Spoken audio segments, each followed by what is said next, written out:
Hello friends, ఎలా ఉన్నారు? వర్షాకాలంలో దోమలతో చాలా జాగ్రత్తగా ఉండాలండి. మనం ఈరోజు దోమల గురించి కొన్ని విషయాలు తెలుసుకుందాం.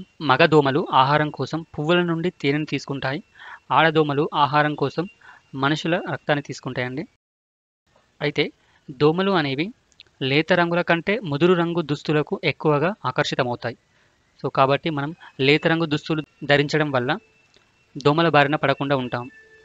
ఇక్కడ మరో ముఖ్యమైన విషయం ఏంటంటే, డెంగ్యూ వ్యాధికి కారణమయ్యే ఎడిస్ దోమ కాళ్ళను కాకుండా చేతులను ఎక్కువగా కుడుతుందట.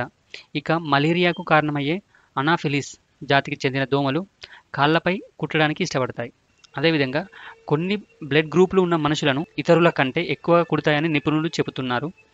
ఇతర బ్లడ్ గ్రూపులతో పోలిస్తే ఓ బ్లడ్ గ్రూప్ ఉన్న మనుషులు దోమలను ఎక్కువగా ఆకర్షిస్తారని నిపుణులు అంటున్నారు. డెంగీ జ్వరాలు ఎక్కువ అయిపోయాయండి.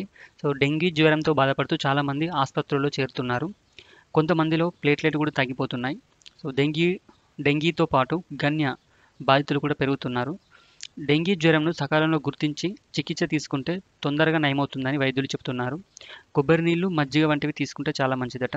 మనం ఇంటి దగ్గర చిన్న చిన్న జాగ్రత్తలు తీసుకోవడం వలన దోమల బారి నుండి మనల్ని మనం కాపాడుకోవచ్చండి.